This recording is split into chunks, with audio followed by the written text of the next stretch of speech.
အားလုံးပဲမင်္ဂလာခင်ဗျာကျွန်တော်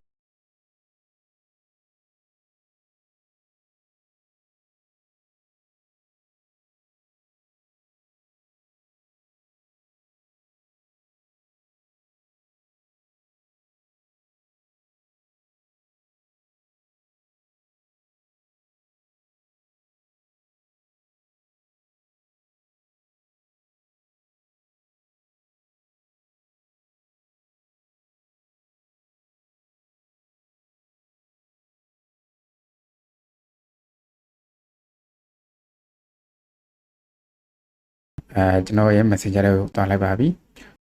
ဘယ်လိုပဲတော့ထပ်သွားမလဲဆိုရင်ဒီအပေါ်ဆုံးတောင်းအောင်ပေါ့နော်အပေါ်ဆုံးတောင်းလေးကိုကျွန်တော်တို့ရဲ့ဒီဥစ္စာတွေကိုပေါ့နော်ကျွန်တော်ပြန်သွားပါမယ်โอเคတွားပြီးဆိုရင်ကျွန်တော်တို့ဘယ်ဟာကိုကျွန်တော်ထပ်ပြီးတော့နှိပ်ရမလဲဆိုရင်ဒီမှာဆိုရင်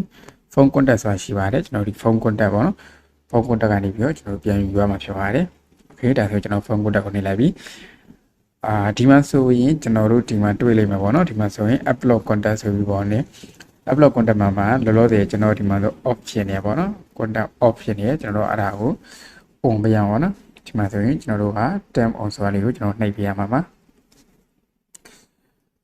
ဒီကောင်လေးကိုကျွန်တော်တို့နှိပ်ပေးရမှာပါโอเคဒါဆိုရင်ကျွန်တော် turn on ဆိုပြီးကျွန်တော်ဖွင့်ပေးလိုက်ပါပြီ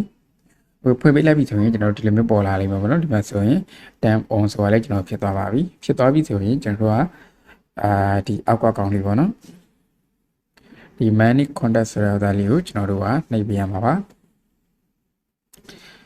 โอเคဒါဆိုရင်ကျွန်တော်နှိပ်ပေးလိုက်ပါပြီနှိပ်ပေးလိုက်ဆိုရင်ဒါဆိုရင်ကျွန်တော်ခဏဆောင်ပြီပေါ့နော်ကျွန်တော်ရဲ့ contact တွေကိုသူက upload လုပ်လာပေါ့နော်ဒီမှာဆိုရင်ဒါ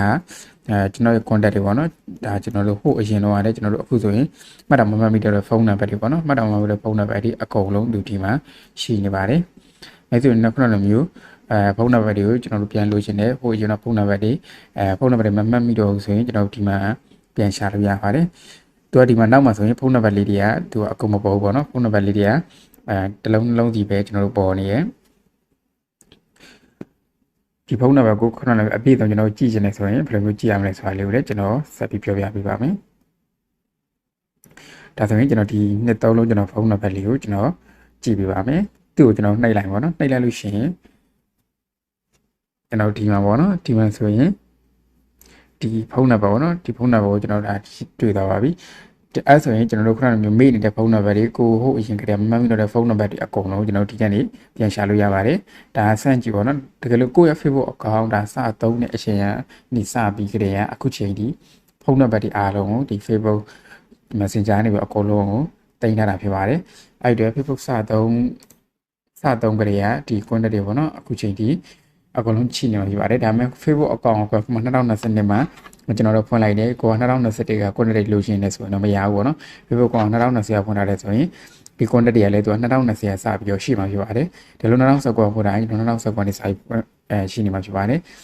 ကိုကအခုမှ2022မှာကျွန်တော်ဖွင့်ထားပြီးတော့2019 2020 2021ကကျွန်တော် contact တွေပြန်ပေါ်ကျင်တော့ဒီမှာတော့မပေါ်ဘူးပေါ့နော်ဒီသူ့ရဲ့ကျွန်တော်တို့ Facebook account ဖွင့်ထားတဲ့နှစ်နဲ့အညီသူအကုန်လုံးပဲပြန်ပြီးတော့တိတ်ထားပေးတာဖြစ်ပါတယ်